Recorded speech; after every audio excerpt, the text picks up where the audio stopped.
I'm Annie Hunningher and I'm a consultant at Parks Health at the Royal London, and I'm here to talk to you about NatSSIPs, which many of you will know I talk a lot about, a little bit obsessed with, and for those, all of the audience will know about the WHO checklist, and it's going beyond the WHO.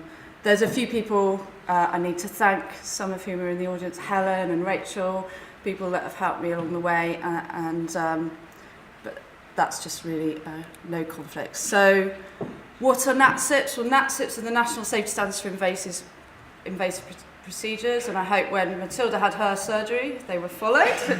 They're new NHS England standards, and they're considered minimum. They're not gold, they're minimum. This is what we should all be doing, and they cover all invasive areas, so they go beyond the traditional operating theatre into endoscopy, cardiology, radiology, all the places where we stick things into people.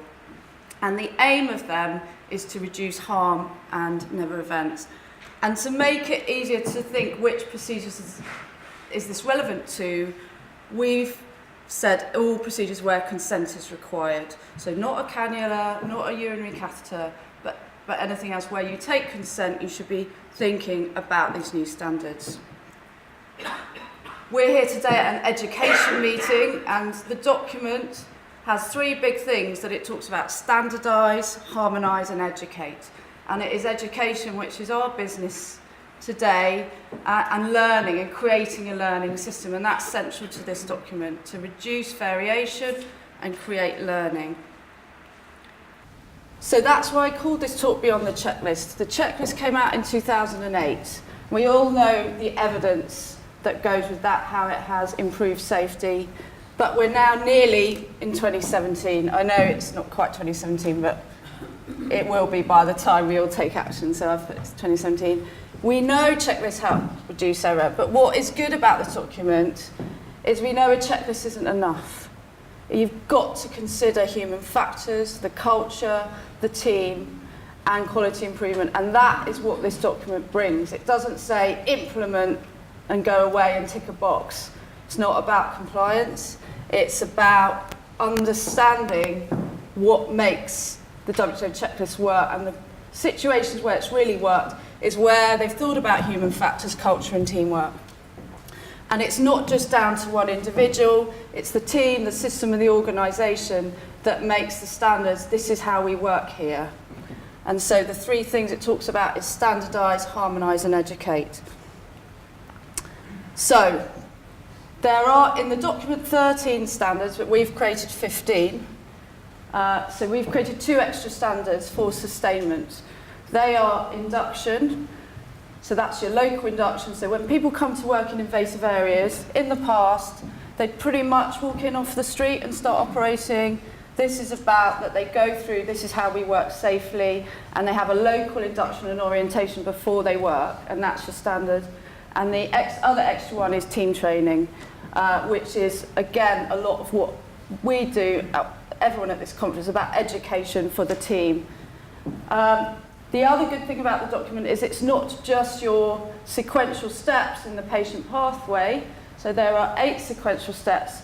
So in addition to the WHO 5, there are 3 new ones.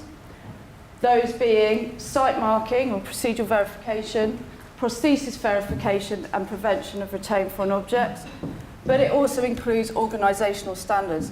There is no point in the team doing the sequential steps if, when they then report an incident, they don't get any feedback, if they're very short-staffed, if the list is completely full of errors. So there are standards along which the organisation needs to consider. And it really, you can see why within the document, everyone in the organisation has a role in making these standards a reality. Within the document as well, it also has these pictures which shows the risk points. And these risk points are from all the never event and incident data nationally. We know this is where things can go wrong. And as a team, we need to be aware that these are points we need to consider what we're doing and how we can improve. So the red hand is a risk point. And of course, the big focus is the never events. But as you'll all know, they're the tip of the iceberg. Okay, some papers suggest they're random, but we had 4 in a week. That isn't random. So at our trust, we've had 14 never events this year, and that isn't random. That shows that there are problems when you look at the reports and when you look into it. This is some national data from 2012-13. So the 3 big invasive nerve events are wrong site surgery, wrong implant, and retained foreign object. So there are the 3 new sections to make the NatSSIPs 8, which will address these issues. And it was this document commissioning the conditions for safer surgery. The main recommendation was the production of national standards to outline generic processes for conducting procedures in operating environments. And then this is from 2014-15. You can see wrong site, retained foreign object, wrong prosthesis are still quite common. And then in March alone, they're still happening. But interestingly, where a lot of the wrong site never events in 2016 March were, they're all the remote, as we would call remote areas. So they're your endoscopy, your radiology. So it shows why the standards for invasive procedures go beyond the operating theatre. This is what the document looks like, and you can download it from the NHS England website, but it's quite a hefty document.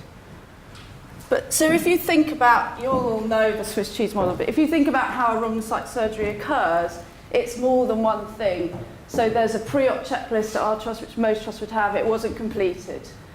There were errors in the printed theatre list, it didn't give enough information, and the agency surgeon had no induction.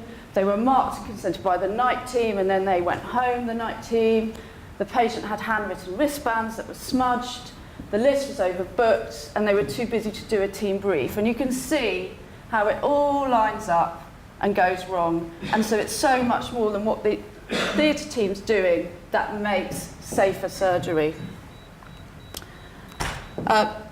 As some of you will know, we've done a team training course called Managed Multidisciplinary Action Training in Crisis and Human Factors for perioperative teams, and that's the whole team together. And traditionally, we don't train like that. So you've got your surgeon, your porter, your scrub nurse, your anaesthetist, your trauma coordinator, your recovery staff, your schedulers, everyone together learning. And the other thing we realised, having had loads of building work at Barts Health, is that on a building site, you're not allowed to work without a proper, robust induction.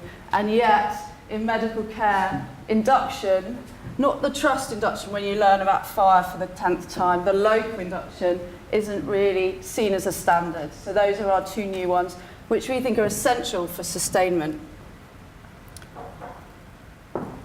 We do hugely complex and even getting more and more complex work, as you'll know. A lot of patients, we have more than one team involved, and multiple trays. So you can see how you could end up having the wrong surgery, something left inside the patient, or the wrong prosthesis going in. With the 15 standards, I don't have time today to go through my whole collection for each standard, but I'd like just to take site marking as an example to show you what's going on the front line and the variation we see. These are photos that I have taken during my work. They're the frontline reality. When was it okay to write enjoy on a patient when you mark them? Does this meet the standard? No. Do we do crosses or arrows? What's the standard? So NatSSIP says it should be an arrow, so this doesn't meet the standard. But I've seen all sorts of symbols that people use. But let's have the arrow. Let's reduce variation, and you'll use an arrow. The arrow should be within the surgical field. It's a nice arrow on a knee, but this doesn't meet the standard.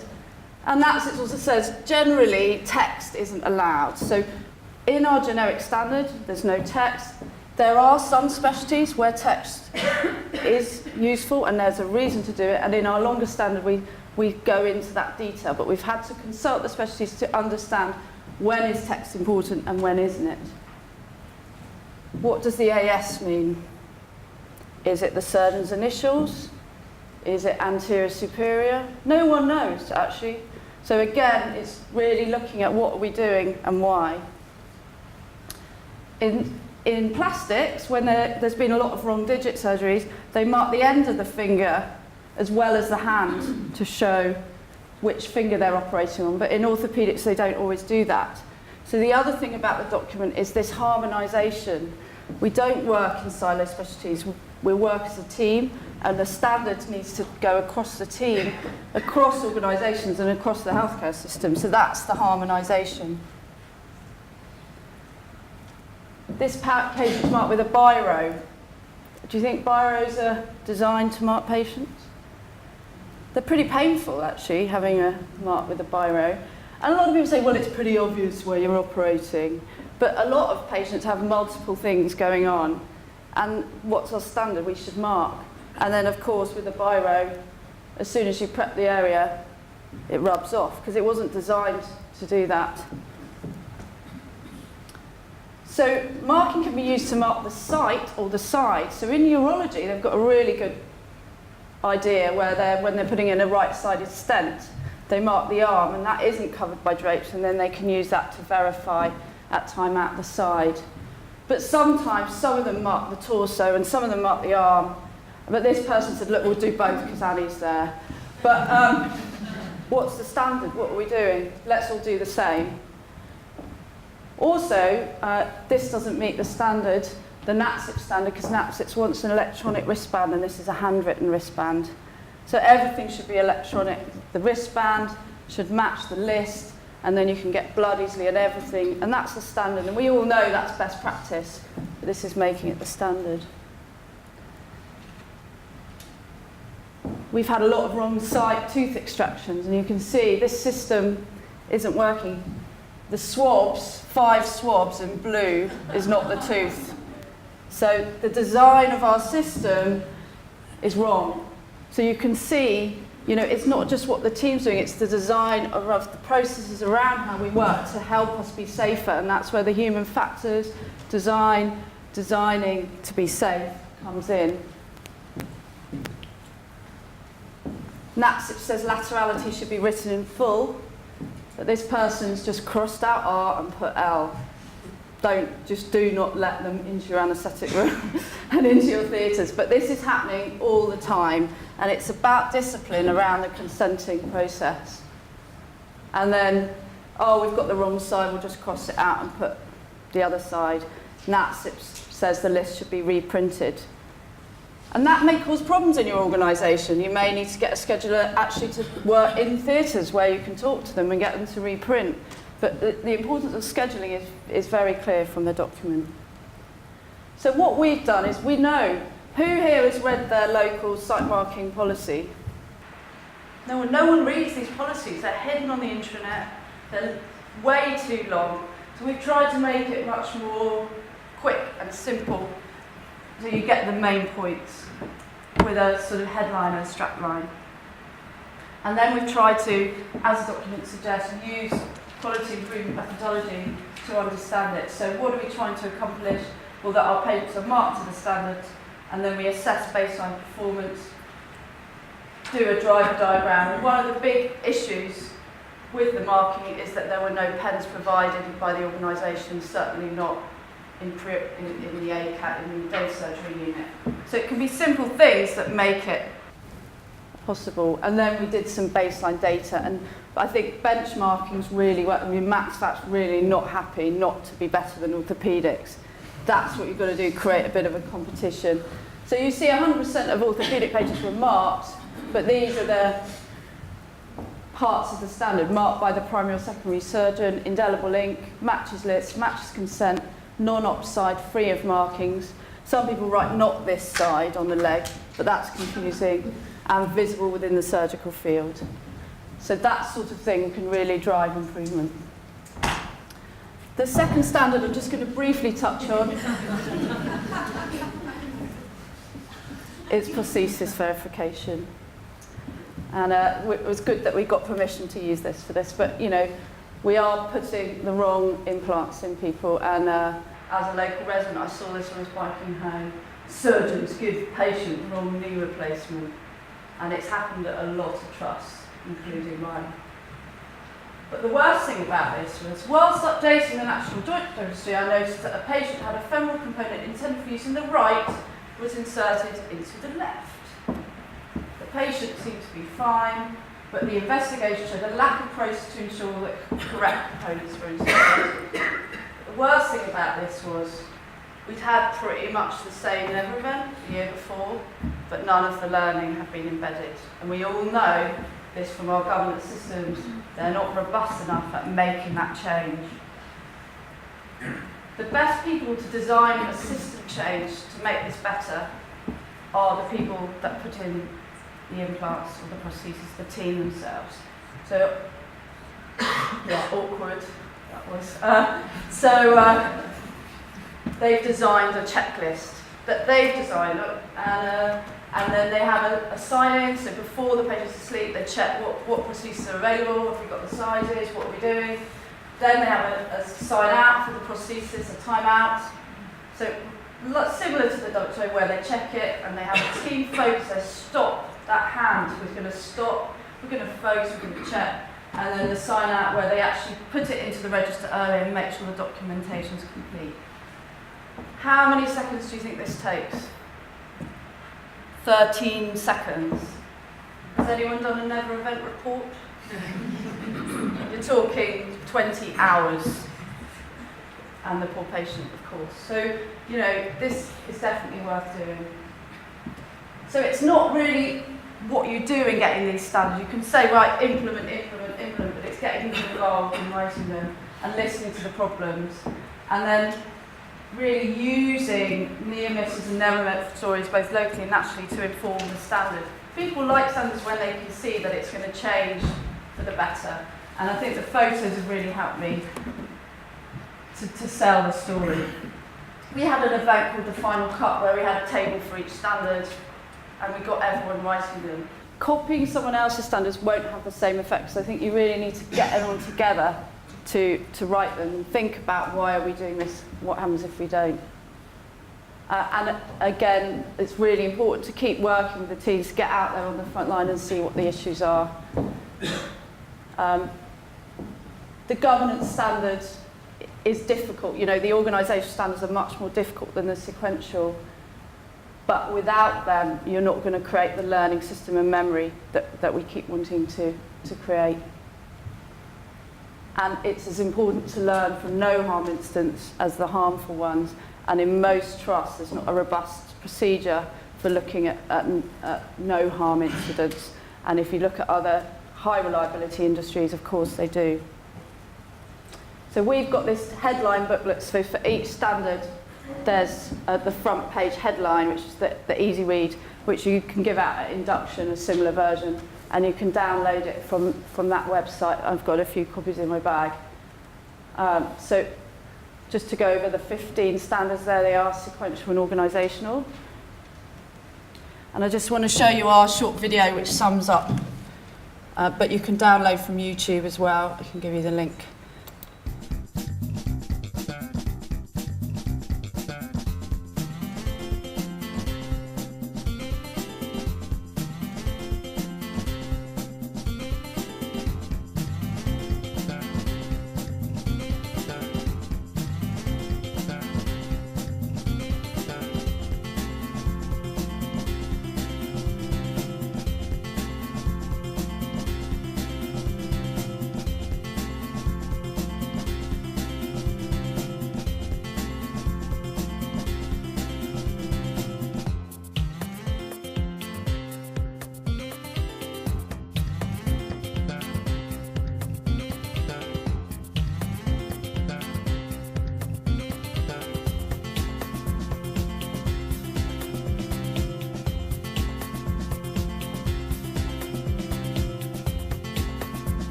So the title of my talk was Beyond the WHO. You can see there's work to be done. The checklist isn't going to be enough to prevent invasive harm. And it's not only the individual, but the team, the system, and the organisations that need to change, and we need to consider. It very much includes human factors and the culture around how this is done and then sustained, and how teams need to come together to agree how they want to work. But it also really talks about quality improvement methodology and measuring continually and showing the progress. I know if I were a patient having an invasive procedure, I'd want to be assured that the standards were being met. And I can sense that Matilda agrees that this is avoidable harm and we should be doing everything we can to do this for our patients. So that's it. Thank you. Any questions?